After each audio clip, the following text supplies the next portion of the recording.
private sector part of it.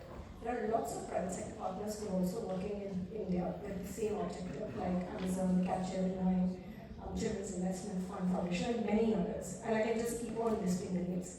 So that's why I was really excited when this opportunity came up to talk about sustainable growth and demographic dividend.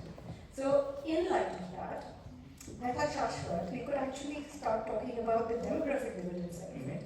Because India's young population is thriving, and we want that potential to be captured. We all know about it. But with that in mind, what do you think are the key enablers to ensure that we can, I know you would like to call it sustainable economic growth, which is perfect, but at the same time, how do you also think about sustainable growth? And perhaps you won't give us a kind of picture, but with your medicine, and then also how policymakers and businesses can unlock that potential with that demographic dividend as well. So over to you, Shashwat. Sure, thank you. And thank you for that introduction as well. I'm a real honor to be here in front of all of you. And hopefully I will not bore you all to sleep after the coffee break. But yeah, when you look at India today, right, 7% of India is under the age of 35.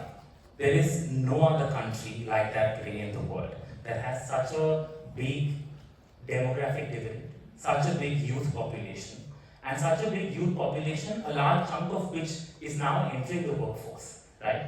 And so you could say, in a way, India is today where China was 20 years ago, right? But we have with us today very fast-changing technology which is available, which was not available to China 20 years ago, right? And therefore that puts us in a very unique position to be able to come out as a global economic superpower, right? And I think coupled with the demographic dividend that we have, what we have today in India is very stable policies. I think the government over the last 12 years has kind of come up with very stable policies, economic policies, sectoral policies, societal policies, and they have built on each one of them year over year with consistency and dedication, right? And so whether you look at, there are a lot of policies specifically for the youth, whether you look at Skill India, Digital India, whether you look at Startup India, all of these have been put in place keeping in mind the potential of the demographic dividend that we as India have.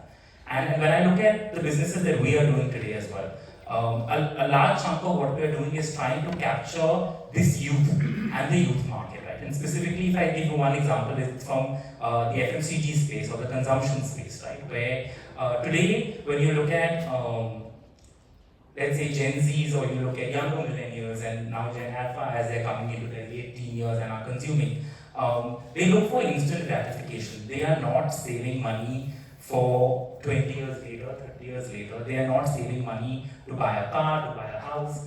They are wanting to spend the money that they earn immediately on experiences. They want to spend that money that they earn on becoming more informed or better in something that they don't know enough about, right?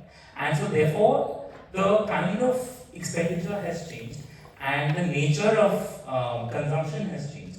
And for us, at least at RP-SG, one of the things we are doing is trying to capitalize on this trend. Thank you, Shashwat. And that's so important in a way because I was thinking about going back to Generation Unlimited and the UI initiative I was talking about. There are 3 objectives within that. One is the skills development sector, and what we call it as learning to earning potential. So how do you then build that? The second is definitely in the entrepreneurship space, and then also the civic participation plus planned action.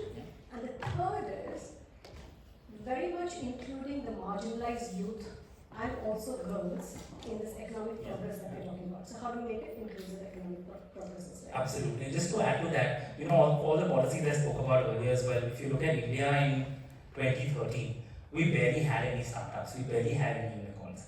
Fast forward to 2020, we had like over 100 startups and over 100 unicorns in a year, right? So I think that's the potential that India has.